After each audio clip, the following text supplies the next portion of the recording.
नमस्कार। आज इस वीडियो में हम क्लास 12th की पुस्तक अंतरा के पाठ 9 दूसरा देवदास के बारे में पढ़ेंगे, जिसकी जो रचनाकार है वो ममता कालिया जी है। और ये जो पाठ है जो हमारी पाठ्य पुस्तक में संकलित किया गया है, जिसका नाम है दूसरा देवदास। इस कहानी में हर की पौड़ी यानी हरिद्वार के परिवेश को, जो हरिद्वार का एटमॉस्फेयर है, वहाँ का जो वातावरण है, उसको केंद्र में रख कर युवा मन की संवेदना, भावना और विचार जगत की उथल-पुथल जो मन में चलता रहती है, उथल-पुथल को आकर्षक भाषा शैली से प्रस्तुत यहाँ लेखिका ने हमारे सामने किया है। हम यहाँ दूसरा देवदास से ही समझ सकते हैं कि जिस प्रकार हमने एक मूवी देखी है देवदास, और एक रचना भी रह चुकी है देवदास, जिसके आधार पर जो मूवी है देवदास वो बनी थी, तो उसी प्रकार यहाँ दूसरा देवदास की उसी के जैसा एक देवदास। आप समझ ही चुके होंगे कि देवदास क्यों इस पाठ का नाम यहाँ पर रखा गया है। आगे हम इसको और अच्छे से पढ़ेंगे, समझेंगे, तो हमें और अच्छे से समझ आ जाएगा इसका पाठ का नाम दूसरा देवदास क्यों है। पाठ की और अब हम लोग बढ़ते हैं, और सबसे पहले मैं यही कहूँगी कि पाठ को अच्छी तरीके से समझने के लिए आप वीडियो को पूरा ज़रूर देखें। साथ ही साथ इसी क्लास 12th से रिलेटेड और भी चैप्टर्स की वीडियोस आपको प्लेलिस्ट में अवेलेबल होंगी। आप वहाँ जाकर और भी चैप्टर्स की वीडियोस देख सकते हैं। और वीडियो अच्छा लगे तो लाइक ज़रूर करें, वीडियो में कमेंट ज़रूर दें, अपने विचार प्रस्तुत करें। साथ ही साथ वीडियो को अपने दोस्तों के साथ शेयर करना बिल्कुल भी ना भूलें। और अगर आपने अभी तक मेरे चैनल को सब्सक्राइब नहीं किया है तो जल्द से जल्द सब्सक्राइब कीजिए, ताकि आगे आने वाले वीडियोस के अपडेट सबसे पहले आपको मिले। तो आइए अब हम बिना किसी देरी के पाठ की ओर बढ़ते हैं। जैसे कि मैंने ही बताया है कि ये जो कहानी है ये युवा हृदय में पहली आकस्मिक यानी अचानक से एक मुलाकात की हलचल, कल्पना और रोमानियत का उदाहरण है। कहानी के माध्यम से लेखिका ने प्रेम को है बम्बैया फिल्मों में जैसा दिखाया जाता है, फिल्मों वगैरह में ऐसा बिल्कुल भी नहीं दिखाया, उससे अलग हटकर उसको एक पवित्र और स्थायी स्वरूप प्रदान किया है। कुछ इस प्रकार शुरू होता है कि इस कहानी में लेखिका हरिद्वार के वातावरण का चित्रण करते हुए बताती है कि हर की पौड़ी पर यानी हरिद्वार में संध्या यानी शाम का समय कुछ अलग प्रकार से ही होती है। यह समय आरती का समय होता है। सभी लोग जानते हैं, जो हरिद्वार जा चुके हैं या हिंदू धर्म से जो जुड़े हुए हैं वो हिंदू धर्म के बारे में जानते ही हैं। जो नहीं जुड़े हुए हैं उनको भी मैं बता दूं कि आरती का समय होता है शाम का समय, तो वहाँ बहुत ज़्यादा चहल-पहल होती है लोगों का, वहाँ बहुत सा तांता जम जाता है, वहाँ काफ़ी ज़्यादा एक सकारात्मक ऊर्जा का संचार होता है। 5 बजे जो फूलों के दोने 1-1 रुपए में बिकते हैं, वे आरती के समय 2-2 रुपए के हो जाते हैं। यानी जो जल में चढ़ाने के लिए जो दोने मिलते हैं फूलों के, जिसको डिस्पोजेबल भी कहा जाता है, जो उस समय 1-1 रुपए के मिलते हैं, वो आरती के समय 2-2 रुपए के हो जाते हैं। आरती शुरू होने वाली है। कुछ भक्तों ने 101 या 51 रुपए की स्पेशल आरती बोल रखी है। यानी जो अफोर्ड कर सकते हैं या जिनकी कोई मन्नत जिन्होंने मांगी है, वो स्पेशल आरती बोलते हैं पंडितों को। पंडित जी आरती वाले गण और जो पंडित लोग हैं वो आरती के इंतजाम में व्यस्त हैं। पीतल के हजारों बत्तियां घी में भिगोकर रखी गई है, और पीतल में जिसमें पूजा का सामग्री रखी हुई है, उसी में पीतल में हजारों बत्तियां घी में भिगोकर रखी गई हैं। देसी घी के डिब्बे सजे हुए हैं तथा गंगा की मूर्ति के साथ चामुंडा, बाल कृष्ण, राधा कृष्ण, हनुमान तथा सीताराम की मूर्तियां श्रृंगार पूर्ण रूप में स्थापित है। और गंगा मैया की मूर्ति के साथ साथ इन सभी देवी देवताओं की मूर्ति भी वहां पर रखी गई है। आप जिसे चाहे उसे आराध्य के रूप में चुन ले, और आप जिसे चाहे उसे अपना आराध्य उसको याद करके आप आरती के समय उसे ध्यान मग्न होकर उसकी आरती कर सकते हैं। आरती से पहले औरतें पवित्र गंगा जल में डुबकी लगा रही है। यानी आरती में शामिल होने से पहले जो महिलाएं हैं, गंगा जल किस बात का प्रतीक माना जाता है? एक होली जल है, एक पवित्र जल है। तो वहां पर आरती में सम्मिलित होने से पहले जो महिलाएं हैं वो गंगा जल में स्नान कर रही हैं। पंडे मर्दों के माथे पर चंदन का तिलक और औरतों के माथे पर सिंदूर का टीका लगा देते हैं। यानी आदमियों के सिर पे चंदन का तिलक लगाया जा रहा है, और जो औरतें हैं, महिलाएं हैं, उनके माथे पर सिंदूर का टीका लगाया जा रहा है। लोग तरह-तरह की खुशी में आरती करवा रहे हैं, यानी किसी की कोई विश पूरी हो गई है या किसी की कोई मन्नत है, तो लोग अलग-अलग अपनी खुशी को ज़ाहिर करने के लिए आरती करवा रहे हैं। अचानक हजारों दीप जल उठते हैं। पंडित हाथ में अंगूछा लपेट कर पंचमंजली नीलांजलि को पकड़कर आरती शुरू कर देते। पंचमंजली यानी जिसकी 5 फ्लोर्स है, 5 मंजिल है। नीलांजलि यानी आरती करने वाली, जो एक तरीके से जो बड़ी सी, कभी आप लोग देखना अगर हरिद्वार जाओ तो बड़ी सी एक जोत होती है, उसको यहाँ बताया गया है कि पंचमंजली नीलांजलि को पकड़कर आरती शुरू कर देते हैं। समवेत स्वर यानी सब एक साथ बोल रहे हैं। घंटे घड़ियालों की ध्वनि और जो बड़े बड़े घंटियां घड़ियाल वहां बज रहे हैं उनकी ध्वनि, फूलों की छोटी छोटी किश्तियां और जो फूलों से जो वो दोने लोग हैं अपनी इच्छाएं प्रकट करते हुए जल में प्रवाहित कर रहे हैं, एक अनोखे दृष्टि की सृष्टि वहां हो जाती है। यानी काफी ज्यादा उस माहौल में आप अपने आप को घुला मिला महसूस करते हैं। गंगा पुत्र दोने में रखा पैसा उठाकर मुंह में दबा लेता है। गंगा पुत्र यानी वहाँ जो बेरोजगार लोग हैं, जो बच्चे हैं, गंगा का पुत्र यानी वहीं वो हरिद्वार में पैदा हुआ है तो उसको गंगा पुत्र नाम दिया गया है कि वो वहाँ पैसे रखे उठाकर मुंह में दबा लेता है। गंगा मैया ही उसकी जीविका का साधन है और इसी तरीके से वो अपना जीवन चलाता है। जब पुजारियों का स्वर थकने लगता है तब लाउड स्पीकरों पर लता मंगेशकर का मधुर स्वर गूंज उठता है। और जब पंडित लोग जो है काफी लंबी आरती और वो गा रहे हैं और वो थकने लगते हैं तो लाउड स्पीकर पे जो लता मंगेशकर सभी जानते हैं, भारत की बहुत प्रसिद्ध संगीतकार वो हैं, और उनका वो वहाँ पर आरती चल जाती है। हर की पौड़ी ओम जय जगदीश हरे की आरती से गुंजामान हो जाती है और वहां पर ओम जय जगदीश हरे की आरती चलने लगती है। ज्यादातर औरतें गीले कपड़ों में ही खड़ी होकर आरती में शामिल हो जाती हैं। दीपकों की छवियां गंगा जल में दिखाई देती हैं। भक्तजन पंडितों को खुशी खुशी दक्षिणा देते हैं। भक्तों के लिए यहाँ हुआ खर्च सुखदायी होता है, यानी वो अपनी खुशी से यहाँ इन्वेस्टमेंट कर रहे हैं। अब उनके लिए वो एक इन्वेस्टमेंट है, उनके लिए वो खर्च कर रहे हैं, तो ये जो खर्चा हो यहाँ पर वो हो रहा है उनके लिए सुखदायी है, यानी वो अपनी इच्छा से कर रहे हैं। आगे बढ़ते हैं। अब यहाँ बात हो रही है संभव की, यानी जो इस पाठ का पात्र है संभव। संभव काफी देर से नहा था और उसको काफी देर हो गई थी और वो काफी देर से नहाया था, यानी जल में स्नान काफी देर से किया था और आरती यहाँ खत्म हो चुकी थी। जब वह घाट पर आया तो पंडित ने उसके माथे पे चंदन का तिलक लगाना चाहा तो संभव ने चेहरा हटा लिया, यानी हो सकता है वो पूजा पाठ में कम इंटरेस्ट लेता हो। पर जब पंडे ने कहा कि चंदन तिलक बगैर स्नान अधूरा है तब उसने चुपचाप तिलक लगा लिया। और जब पंडित ने उसे समझाया कि जब तक तुम चंदन का तिलक नहीं लगाओगे तो ये जो तुमने गंगा जल में स्नान किया है ये अधूरा है, तब चुपचाप से जो संभव था उसने अपने माथे पर तिलक लगा लिया। तभी मंदिर के पुजारी ने आवाज लगाई, अरे दर्शन तो करते जाओ। और वो बिना दर्शन किए वहां से जाने लगा। तब मंदिर के पुजारी ने उसे आवाज लगा के कहा कि दर्शन तो कर लो।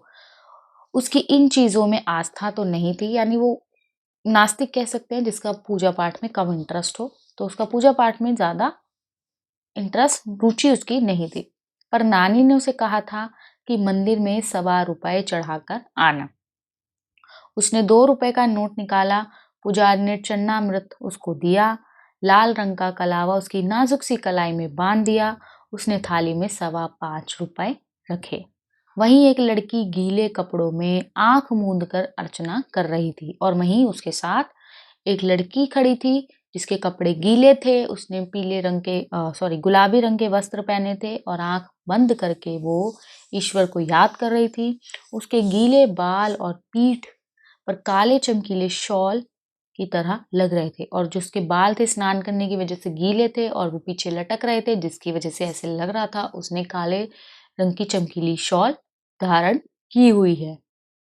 आकाश और जल की सांवली बेला में वह लड़की एक कांस्य प्रतिमा लग रही थी। कांस्य यानी कांसे की स्टैचू वो लग रही थी, कांसे की मूर्ति लग रही थी। आरती हो चुकी थी, अतः उसने पंडित जी से कहा, यानी वो भी आरती में शामिल नहीं हो पाई थी, वो भी लेट हो गई थी, इसलिए उसने पंडित जी से कहा कि हम कल आरती की बेला में आएंगे, कि हम कल सुबह की जो आरती होगी उस समय हम आएंगे। अब उसने हम बोला तो इसकी वजह से क्या हुआ कि पुजारी ने इस हम शब्द को युगल अर्थ में लिया। युगल यानी एक कपिल के अर्थ में लिया उन्होंने, एक गृहस्थ हस्बैंड वाइफ के रूप में लिया और फल फूलने का आशीर्वाद देकर कहा कि जब भी आओ साथ ही आना। यानी जो संभव था वो भी उसने ₹1.25 चढ़ाने थे, पर उसने ज़्यादा पैसे दिए थे तो उसको वो पैसे पंडित जी से वापस चाहिए थे।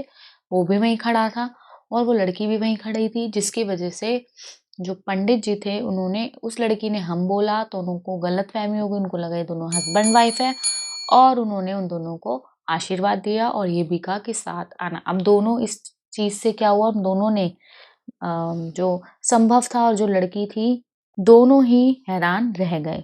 दोनों की नज़रें मिली, लड़की अपनी चप्पलें पहनकर आगे बढ़ गई। संभव ने आगे लपक कर देखना चाहा कि लड़की किस ओर गई है, पर वह आँखों से ओझल हो चुकी थी। वह इधर-उधर भटकता घर पहुँचा। नानी ने खाने की ज़िद की, पर संभव को भूख नहीं थी। संभव की आँख लग गई और लड़की का कल आने की बात उसको याद आई। उसने नानी को जगाकर खाना माँगा। यानी वो पूरी रात ही उस लड़की के बारे में सोचता रहा, उसके मन में कल्पनाएँ आने लगी, मतलब उसके माइंड में ये सारी चीज़ें, जैसे कि हम शुरू में ही बात कर चुके हैं, यहाँ युवा मन के संवेदनाओं को यहाँ उजागर किया है, तो यहाँ पर भी जो संभव है वो एक युवा व्यक्ति है और उसके मन में एक लड़की को लेकर जो इमोशंस उस दौरान चल रहे हैं, उन्हीं इमोशंस को यहाँ पर दिखाया गया है। आगे लेखिका बताती हैं कि संभव ने इसी साल एमए किया था। वह सिविल सर्विसेज की प्रतियोगी परीक्षा में बैठने वाला था। अभी तक उसके जीवन में कोई लड़की नहीं आई थी। उसने इस लड़की का नाम भी नहीं पूछा, पर वह उसे भीड़ में भी पहचान सकता था और उसे उस लड़की का नाम नहीं मालूम था, लेकिन अगर उसको वो भीड़ में दिख जाए तो उसको वहाँ भी पहचान सकता था।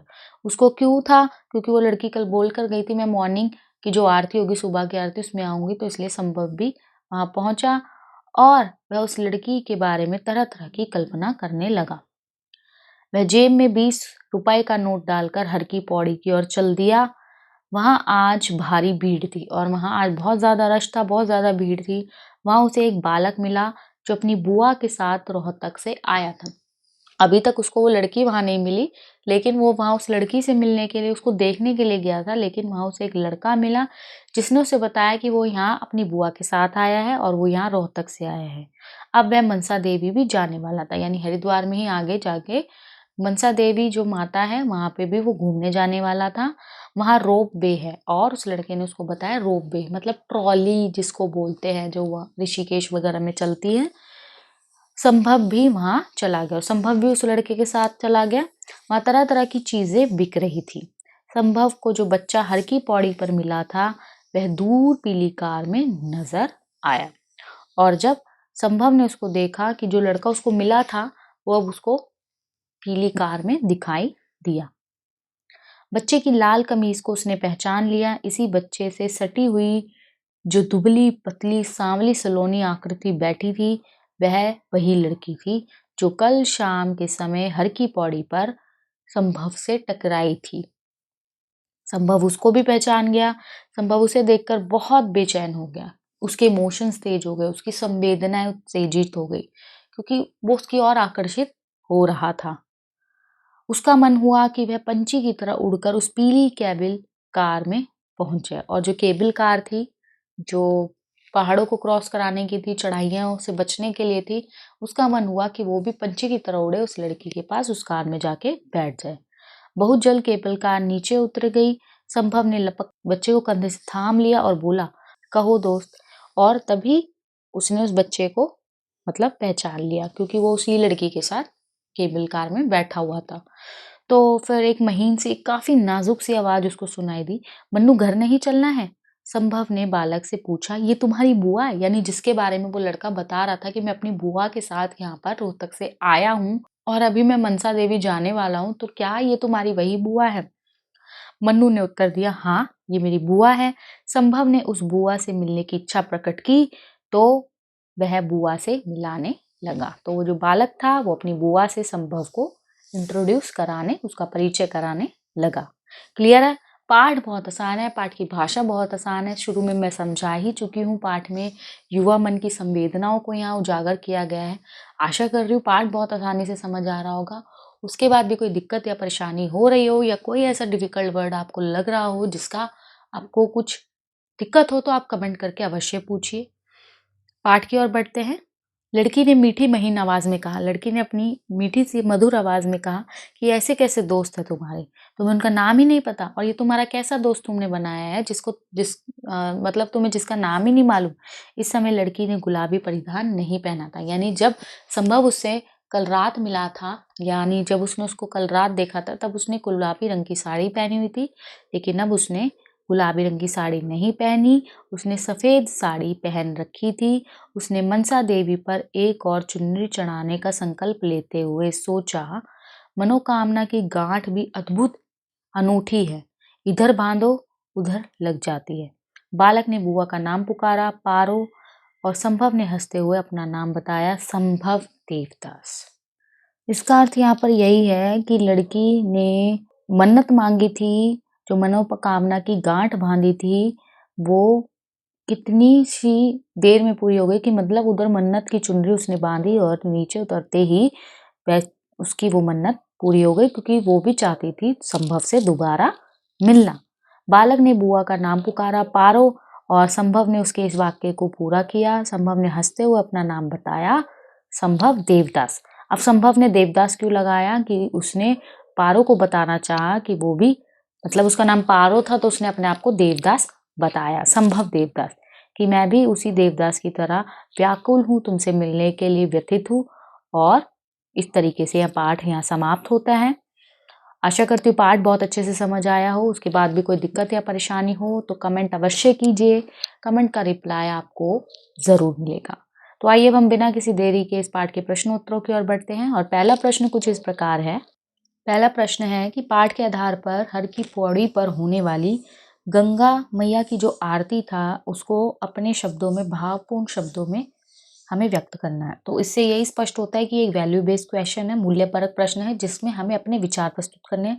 जो हमने उसमें महसूस किया, जो जो चीज़ वहाँ घटित हुई, उन सबको अपने शब्दों में लिखना है। तो सबके अपने अपने शब्द होंगे, फिर भी हम एक बार यहाँ डिस्कस कर लेते हैं। उसके बाद भी अगर आपको ऐसा लगता है कोई पॉइंट मिस हो गया है, तो आप कमेंट में ज़रूर बताएं, हम उसको सॉल्व करेंगे।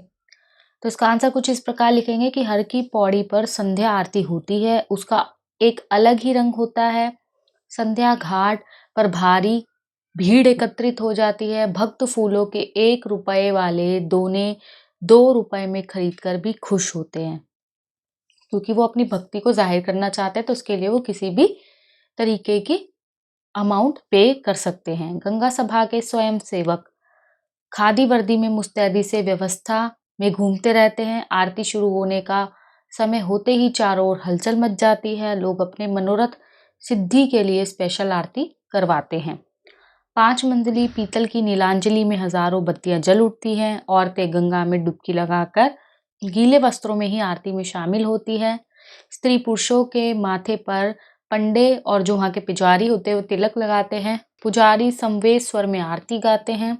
उनके स्वर में लता मंगेशकर का मधुर स्वर मिलकर ओम जय जगदीश की आरती से सारे वातावरण को गुंजायमान कर देता है। तो कुछ भी नहीं है, वहाँ जो हुआ था उसको ही अपने शब्दों में आपको यहाँ पर लिखना है, उसका वर्णन आपको यहाँ देना है। दूसरे प्रश्न की ओर बढ़ते हैं। दूसरा प्रश्न है कि गंगा पुत्र के लिए गंगा मैया ही जीविका और जीवन है। इस कथन पर के आधार पर गंगा पुत्रों के जीवन परिवेश की चर्चा कीजिए। ये उस समय की बात है कि जब आरती के दौरान जो एक व्यक्ति था, जो एक बालक था, वहीं जो लोग चढ़ावे के तौर पर हम पैसे डाल रहे थे, उसको अपने मुंह में दबाकर उसी से अपनी जीविका कर रहा था। तो उसका ही यहाँ हमें डिस्क्रिप्शन देना है, उसको ही यहाँ वर्णित करना है। गंगा पुत्र वह कहलाते हैं जो गंगा मैया को अर्पण किए गए पैसे को गंगा जी की धाराओं के बीच में लेकर आते हैं। लोग गंगा नदी पर पैसे डालते हैं। गंगा पुत्र उन पैसों को गंगा जी के बहते जल से बाहर निकालते हैं। यह कार्य बहुत जोखिम भरा है। गंगा का जल प्रवाह कब इंसान को निगल जाए कहा नहीं जा सकता है, लेकिन उनको अपनी जीविका चलानी है और इसके लिए वो जोखिम भी उठाने को तैयार हैं। इस काम में जितना जोखिम होता है उतनी कमाई नहीं होती है, लेकिन उनके पास कोई चारा नहीं है, उन्हें विवश होकर ये कार्य करना पड़ता है। इस आधार पर हम कह सकते हैं कि उनका जीवन परिवेश बहुत अधिक अच्छा नहीं होगा। 2 वक्त की रोटी मिल जाए यही उनके लिए काफ़ी होता है। आसान सी भाषा है, आसान से प्रश्न है, आसान सा पाठ है और आसान सी भाषा में ही हम इनके उत्तरों की चर्चा यहाँ कर रहे हैं। आशा करती हूँ अच्छे से समझ आ रहे होंगे। कोई दिक्कत या परेशानी हो कमेंट में आप पूछ लीजिए, आपको रिप्लाई ज़रूर मिलेगा। तीसरे प्रश्न की ओर बढ़ते हैं। पुजारी ने लड़की के हम को युगल अर्थ में लेकर क्या आशीर्वाद दिया और पुजारी द्वारा आशीर्वाद देने के बाद लड़के और लड़की के व्यवहार में अटपटापन क्यों आया। देखो छात्रों, मैं हर बार आपको हर पाठ में यही डिस्कस करती हूँ कि अगर आपको जो चैप्टर है, जो पाठ है, उसका सार अच्छे से क्लियर है ना, तो प्रश्न कुछ भी आ जाए, अगर आपको पाठ क्लियर है तो आप बड़ी ही सरलता से उसका आंसर लिख सकते हैं अपनी भाषा में। तो हम फिर भी आंसर डिस्कस कर लेते हैं। आप अपने नोट्स बना सकते हैं, साथ ही साथ आपको PDF भी अवेलेबल होती है, वो डाउनलोड करके भी आप देख सकते हैं। पुजारी ने ज्ञानवश लड़की के हम से यह अर्थ लिया, यानी हम का मतलब हम लोग सिर्फ वही समझते कि 2 लोग या 2 से अधिक लोग, ठीक है, प्लूरल जिसको हम कहते हैं। लेकिन हम कई लोग ऐसे भी होते हैं जो हमको अपने लिए प्रयोग करते हैं। तो यहाँ पर वो लड़की हम अपने लिए प्रयोग कर रही थी, लेकिन जो पुजारी थे उसने 2 लोगों के अर्थ में इसका मतलब समझा। दोनों रिश्ते में पति पत्नी, उनको ये लगा कि जो वहाँ देवदास खड़ा था वो संभव और जो वो लड़की खड़ी थी पारो। अतः पुजारी ने उन्हें सुखी रहने, फलने फूलने तथा हमेशा साथ आने का आशीर्वाद दे दिया। इसका अर्थ था कि उनकी जोड़ी सदा सुखी रहे और आगे चलकर वे अपने परिवार तथा बच्चों के साथ आए। पंडित का आशीर्वाद सुनकर दोनों असहज हो गए। लड़की को अपनी गलती का एहसास हुआ क्योंकि इसमें उसके हम शब्द ने यह कार्य किया था। वह थोड़ा घबरा गई। दूसरी तरफ लड़का भी परेशान हो गया। उसे लगा कि लड़की कहीं से जिम्मेदार उसे ना मान ले क्योंकि वो उसके साथ खड़ा है। अब दोनों ने एक दूसरे से नज़रें मिलाने से डर रहे थे और दोनों वहाँ से चले जाना चाहते थे। ये भी अत्यंत सरल है। चौथे प्रश्न की ओर बढ़ते हैं। चौथा प्रश्न है, उस छोटी सी मुलाकात ने संभव के मन में क्या हलचल उत्पन्न कर दी, इसका सूक्ष्म विवेचन कीजिए। संभव एक नौजवान था। इससे पहले किसी लड़की ने उसके दिल में दस्तक नहीं दी थी। अचानक पारो से मुलाकात होने पर उसे किसी लड़की के प्रति प्रेम की भावना जागरूक हुई थी। पारो को जब उसने गुलाबी साड़ी में पूरी भीगी हुई देखा तो वह देखता रह गया। उसका सौंदर्य अनुपम था। उसने उसके कोमल मन में हलचल मचा दी। किसके? संभव के। वह उसे खोजने के लिए हरिद्वार की गली गली खोजता था। घर पहुंचकर उसका किसी चीज़ में मन नहीं लगता। विचारों और ख्वाबों में बस पारो की ही आकृति उसे नजर आ रही थी। वह उससे मिलने के मंसूबे बनाना लगा। उसका दिल उसे पाना चाहता था। पारो क्षण में ही उसके जीवन का आधार बन गई थी, जिसे पाने के लिए वह कुछ भी करने को तैयार था। अगला प्रश्न है, बंसा देवी जाने के लिए केबल कार में बैठे हुए संभव के मन में जो कल्पनाएं उठ रही थी उसका वर्णन कीजिए। यहाँ पे जो उसके इमोशंस थे जिनको शब्दों में यहाँ जाहिर किया गया है इस पाठ में, उन्हीं शब्दों का वर्णन हमें अपनी भाषा में करना है। कि मनसा देवी जाने के लिए केबल कार में बैठे हुए संभव के मन में अनेक कल्पनाएं जन्म ले रही थी। वह घाट में मिली लड़की से मिलना चाहता था। उस लड़की की छवि उसके मस्तिष्क में बस गई थी। वह चारों ओर उस लड़की को पाने के लिए बेचैन था। वह उसी केबल कार में जाकर बैठा जिसका रंग गुलाबी था, क्योंकि उस लड़की ने गुलाबी साड़ी पहनी थी जब उसने उसे पहली बार देखा था। वह मनसा देवी भी इसी उम्मीद से जा रहा था कि शायद उस लड़की को एक बार वो वहाँ पर देख पाए। प्रश्न छठा है, पारो बुआ इनका नाम है। उसे भी मनोकामना का पीला लाल धागा और उसमें पड़ी गिठान का मधुर स्मरण हुआ है। कथन के आधार पर कहानी के संकेत पूर्ण आशय पर टिप्पणी कीजिए। इसमें संकेत के माध्यम से एक बात कही गई थी जो मैंने आपको पाठ के अंत में भी समझाई थी कि जब संभव ने पारो बुआ सुना तो वह देवदास रचना में खो गया। क्योंकि जो देवदास रचना है जिसके ऊपर एक मूवी भी बन चुकी है और काफ़ी मूवीज़ भी बन चुकी हैं, तो उसको लगा कि अगर ये पारो है तो मैं इसका देवदास हूँ। जिस प्रकार देवदास की प्रेमिका पारो थी वैसे ही यहाँ भी उसकी प्रेमिका पारो ही थी। उसने इसी पारो को पाने के लिए मनसा देवी में मन्नत की गांठ बांधी थी। वह अपनी इसी पारो को देखना चाहता था। इस कथन से स्पष्ट हो गया है कि इस कहानी की नायिका का नाम पारो है और संभव की कहानी इस पारो के बिना पूरी नहीं हो सकती है। सातवां प्रश्न है, मनोकामना की गांठ भी अद्भुत अनूठी है, इधर बांधो उधर लग जाती है। कथन के आधार पर पारो की मनोदशा का वर्णन दीजिए।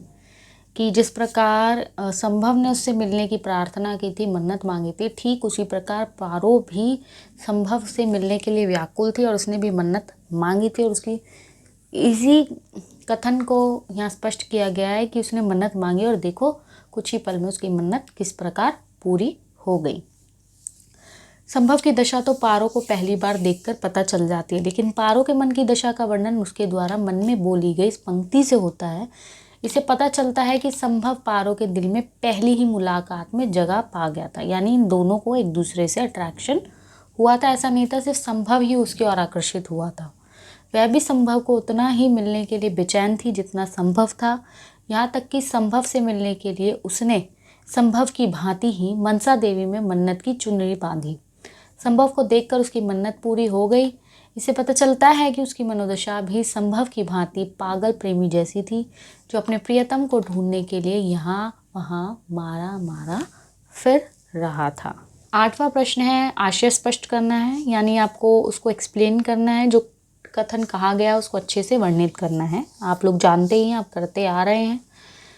पहला है तुझे तो तैरना भी ना आवे, कहीं पैर फिसल जाता तो तेरी माँ को कौन मुंह दिखाती। तो ये उस समय की बात हो रही है जब वो गंगा घाट से आया था और वो पारो के चक्कर में काफ़ी लेट हो गया था और उसकी नानी जो थी वो चिंतित थी, उसके लिए व्याकुल हो रही थी और क्योंकि उसको स्विमिंग भी नहीं आती थी, उसको तैरना भी नहीं आता था, तो वो बोलती है। तो यहाँ इसको वर्णित किया गया है कि संभव के देर से आने पर चिंताग्रस्त नानी उसे कहती है तू तैरना नहीं जानता है, यदि स्नान करते हुए फिसल गया तो सीधे गंगा नदी में गिर जाएगा, फिर तो बचना संभव नहीं था। संभव उसका नाम भी था, संभव यहाँ बात हो रही है कि पॉसिबल नहीं था। यदि ऐसी कोई अनहोनी हो जाती तो तेरे माता पिता को क्या जवाब देती। माँ तो यही कहती कि मैंने नानी के पास भेजा था और मुझे मेरा बेटा देखना नसीब नहीं हुआ। क्लियर है।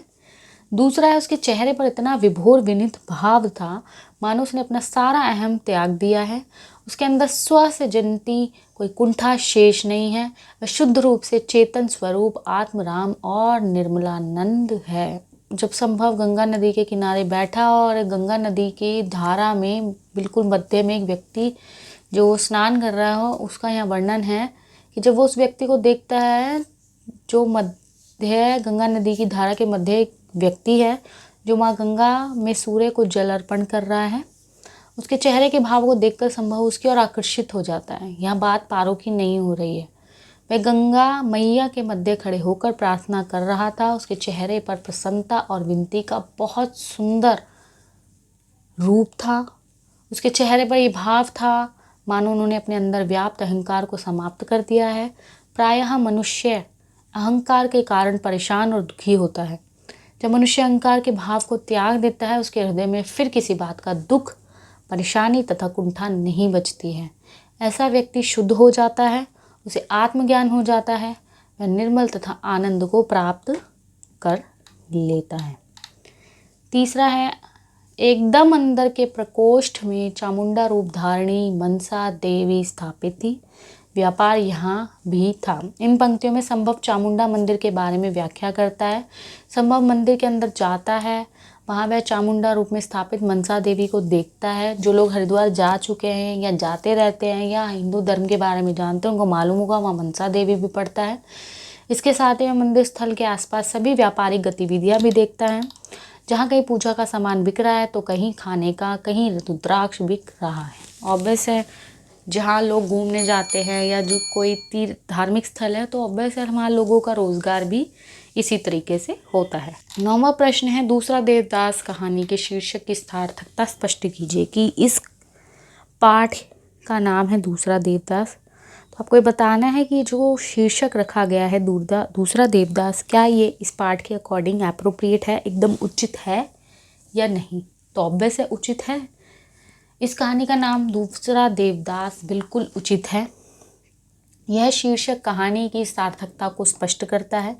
जिस प्रकार शरतचंद्र रचनाकार है जिन्होंने देवदास की रचना की थी, जिस प्रकार शरतचंद्र का देवदास अपनी पारो के लिए सारा जीवन मारा मारा फिरता रहा, वैसे ही संभव रूपी देवदास अपनी पारो के लिए मारा मारा फिरता है।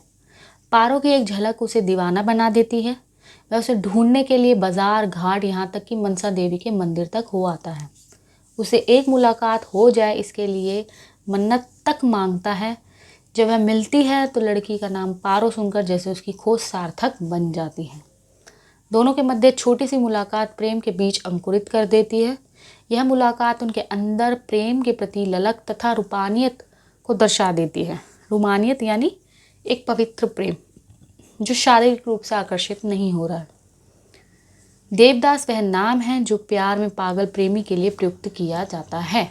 कई बार आपने कोई सुना भी होगा, कोई मूवी देखी होगी, कमेंट कर देते हैं तू क्या देवदास बना फिर रहा। तो देवदास ही वो व्यक्ति था जो अपने प्रेम को पाने के लिए इधर उधर व्याकुल रहता है। अतः दूसरा देवदास शीर्षक संभव की स्थिति को भली प्रकार से स्पष्ट कर देता है। यही कारण है कि ये शीर्षक कहानी की सार्थकता को स्पष्ट कर देता है। 10वां प्रश्न है, हे ईश्वर, उसने अब कब सोचा था कि मनोकामना का मौन उद्गार यानी शांतिपूर्ण मांगना इतनी शीघ्र शुभ परिणाम दिखाएगा? आशय स्पष्ट कीजिए। पारो को अपने सामने देखकर उसने मन में यह वाक्य उत्पन्न हुआ, जिस लड़की को पाने के लिए उसने कुछ देर पहले ही मनसा देवी में धागा बांधा था वह देवी के मंदिर के बाहर ही मिल गई। वह पारो को देखकर प्रसन्न हो उठा। आज उसकी मनोकामना इतना शुभ परिणाम लेकर सामने आई थी। तो ये अंतिम प्रश्न था। इस प्रकार इस पाठ के प्रश्न उत्तर यहाँ समाप्त होते हैं। आशा करती हूँ आपको पाठ भी बहुत अच्छे से समझ आया होगा, साथ ही साथ प्रश्न उत्तर भी आपको क्लियर होंगे। उसके बाद भी कोई दिक्कत या परेशानी हो तो आप कमेंट कीजिए। वीडियो अच्छा लगा हो तो लाइक कीजिए, कमेंट कीजिए व वीडियो को अपने दोस्तों के साथ शेयर करना बिल्कुल भी ना भूलिएगा। और अगर आपने अभी तक मेरे चैनल को सब्सक्राइब नहीं किया है तो जल्द से जल्द सब्सक्राइब कर लीजिए ताकि आगे आने वाली वीडियोज़ के अपडेट सबसे पहले आपको मिलते रहे। धन्यवाद।